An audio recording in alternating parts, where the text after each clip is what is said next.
J'utilise trois sortes de papier principalement.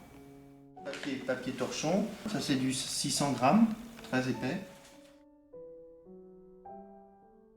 Papier torchon 300 grammes, avec beaucoup moins d'aspérité. Un papier Ingres, un papier à petites lignes avec une trame, et la plume accroche bien sur ce papier. Ce papier humidifié donne des tons, des encres plus liées, plus diffuses, plus vaporeuses. Au même endroit, sur ce papier-là, on voit que les mêmes couleurs donnent un impact, un mélange, des efflorescences d'une nature très différente. Ici, les bordures sont attaquées, se mélangent et forment déjà des graphismes qui vont m'intéresser pour les reprendre à la fin. Là, c'est beaucoup plus lent et puis j'ai humidifié. Et là, c'est plus lent, c'est appuyé, puis relâché. Donc ça fait un plein. Et hop, une partie un peu sèche comme celle-là. Alors sur ce papier-là, le mélange, quand on mixe les couleurs avec l'eau, ça donne quelque chose de très différent au niveau des rencontres des flaques d'eau, d'encre, que sur ce papier qui absorbe. Et ça, c'est encore un troisième papier où ça donne des efflorescences un peu d'une nature diverse. Là, en orange, j'ai appuyé puis relâché. Là, j'ai fait extrêmement rapidement, donc ça fixe très nettement les traits, les impacts. Et puis là également.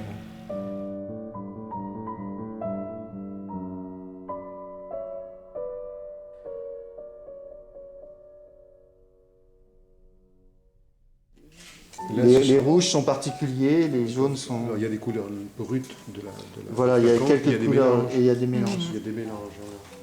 Vous avez créé votre nuancier de mélange. Voilà. Toutes les associations de bleu, c'est mes couleurs de prédilection. Après, elles sont mixées, elles donnent une infinie variation sur le papier, mais sur l'œuvre finale. Mais au départ, c'est des mélanges que j'ai fait dans les pots de confiture. Oui. Donc chacun a un numéro. Et justement, je regarde mes nuanciers et je me dis, tiens, aujourd'hui, j'ai envie de démarrer là-dessus, sur cette couleur-là. Okay. Et sous quelle forme? Est-ce que ça va être une calligraphie d'un geste?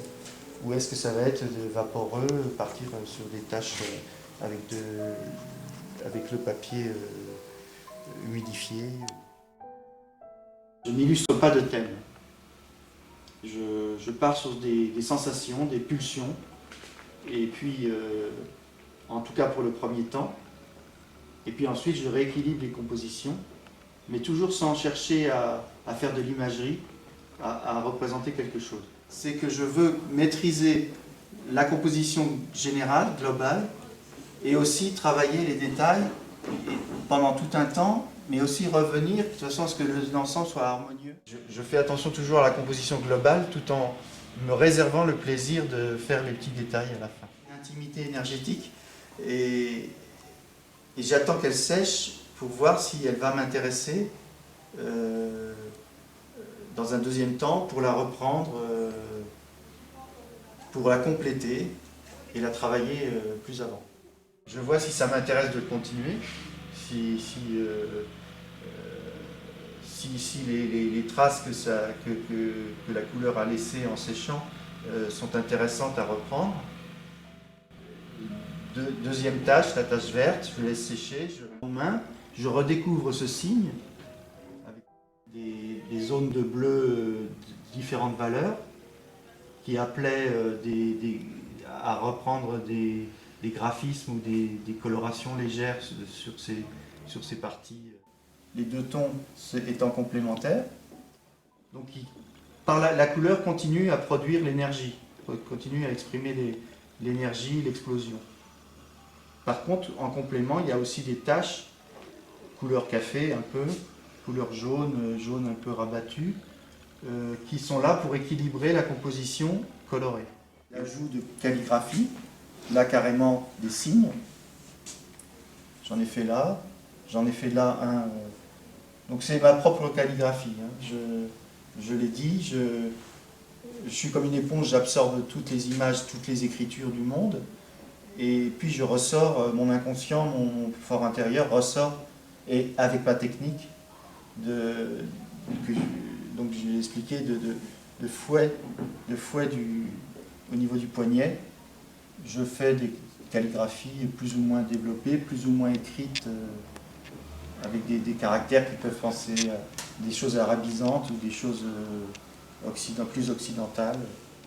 Au fil de la plume, je dessine des petits graphismes qui m'emportent dans un univers souvent minéral, souvent ou aqueux, ou dans des ciels. Enfin, je rêve, je me laisse aller à la rêverie à l'aide de ma plume. J'entoure tous les bleus, je regarde ce que ça donne, je change de couleur, je prends une autre fiole, une fiole en rouge, et j'entoure les taches jaunes de rouge. Ensuite le vert.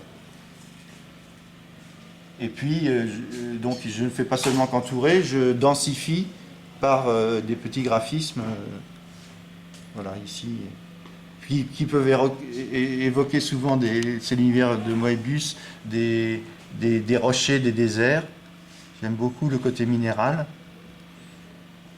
Et puis le côté eau aussi, aquatique, puisque j'entoure j'aime beaucoup les reflets dans une eau, peut-être une eau, des reflets, et puis entouré par un petit cercle, certaines taches qui peuvent évoquer des petits points dans l'eau.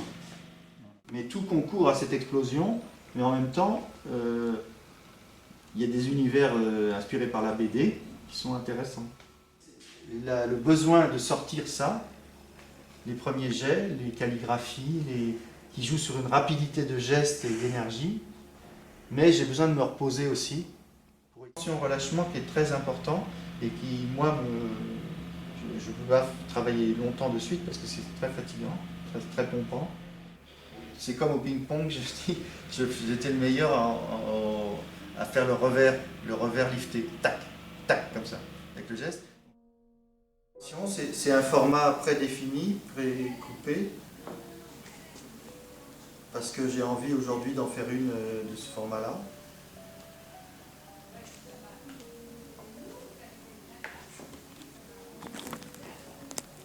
Et alors je ne cherche pas à écrire, c'est juste une projection,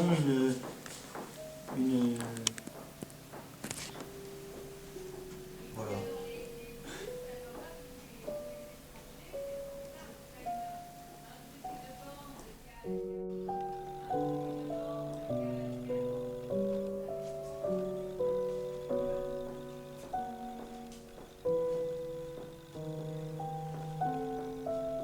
Voilà. Donc oui, c'est exécuté très rapidement, mais en même temps c'est une maîtrise du pinceau acquise avec les années.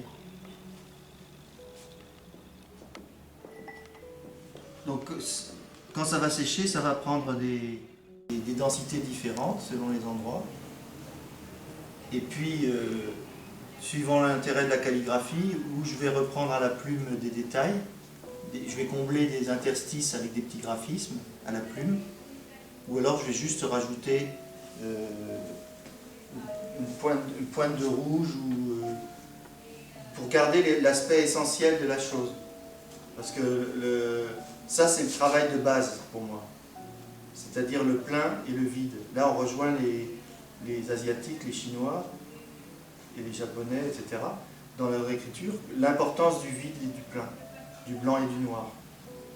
Donc, dans ce tracé extrêmement rapide, il y a toute une histoire, toute l'acquisition d'une technique et d'un ressenti entre le blanc et le noir, entre le plein et le vide qui s'exprime en quelques secondes. C'est pas un hasard qu'il y ait ce blanc de cette dimension.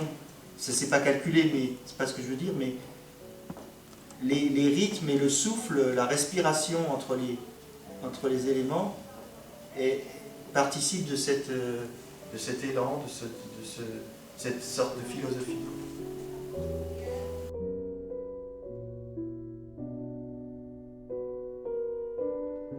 Donc là, je pars sur une idée quand même.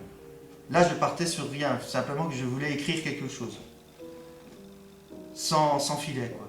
Alors que là, je vous dis que je voudrais faire des verticales qui rythment.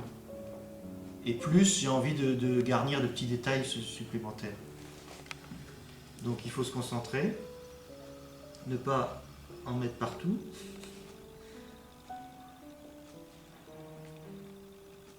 Alors il y a l'impact de la première, la première touche qui entraîne toute la suite.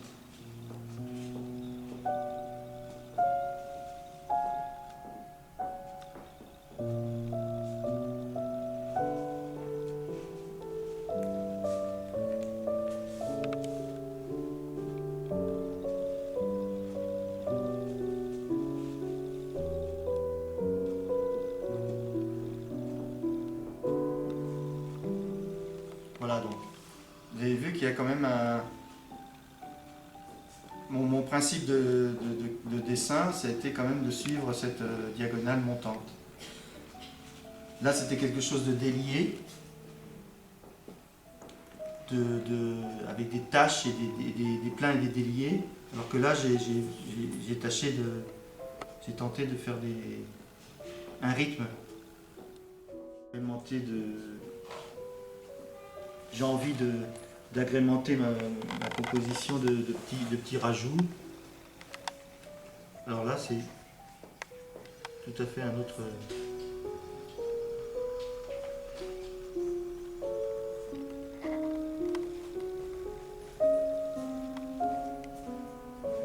Décoratif, là, c'est un petit truc décoratif que je vous ai rajouté. C'est d'une autre nature que les grands mouvements que j'ai fait avant. Là, je repars dans une écriture qui va se terminer comme ça. C'est suivant l'inspiration, ça a tendance à enfermer la spontanéité du premier geste, mais ça l'enrichit aussi. C'est un rythme de création très différent d'autres artistes. C'est réfléchi quand même. Mais c'est quand même réfléchi. Il y a un avant et un après très chargé. Il y a un avant très chargé, le choix du papier, du format, la mise en condition, la respiration. Et puis l'après où on contemple, on laisse sécher, on passe à autre chose, on se repose. Parce que c'est beaucoup d'énergie, ça. Alors c'est des plumes, c'est pas des plumes qu'on dit sergent-major, que tout le monde connaît. Ce sont des plumes à dessin anglaises, Gillott ou Brose. Ce sont des plumes à dessin. Vraiment, je ne saurais pas les décrire, mais je sais que j'avais lu un ouvrage sur la bande dessinée qui décrivait un peu le matériel, et j'ai acheté ces plumes, et j'ai trouvé qu'elles me correspondaient parfaitement. Donc il y a différentes épaisseurs de plumes. Ça c'est la plus fine, ça c'est une moyenne.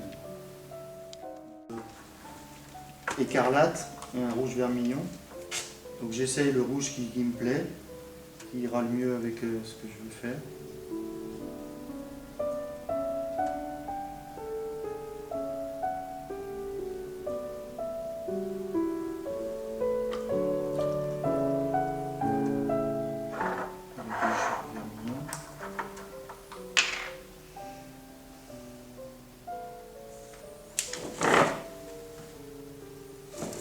Vermillon est plus jaune, plus lumineux.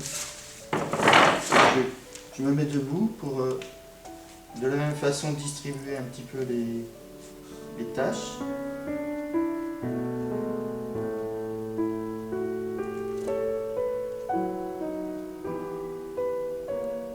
Là, vu de haut, je fais mon petit rajout de couleur de façon à apporter quelque chose. Des petits accents, on appelle ça. Voilà, juste pas plus. Donc ça c'est ce que je peux faire au pinceau. Et puis ensuite, je prends la plume.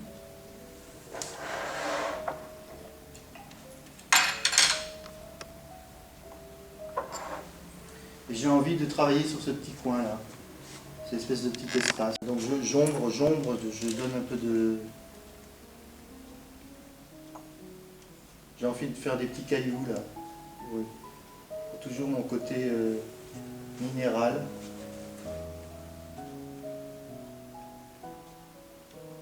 Alors ça gratte sur le papier, c'est très plaisant pour moi.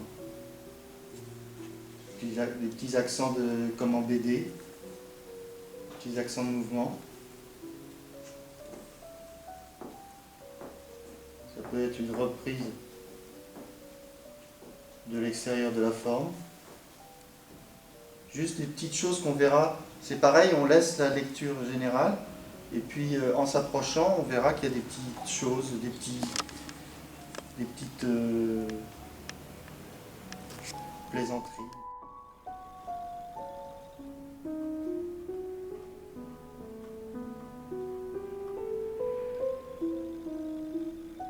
Là, l'esprit se repose. C'est uniquement de la technique graphique, mais avec une poésie, quoi, avec une certitude qui est importante pour une création libre, à mon avis.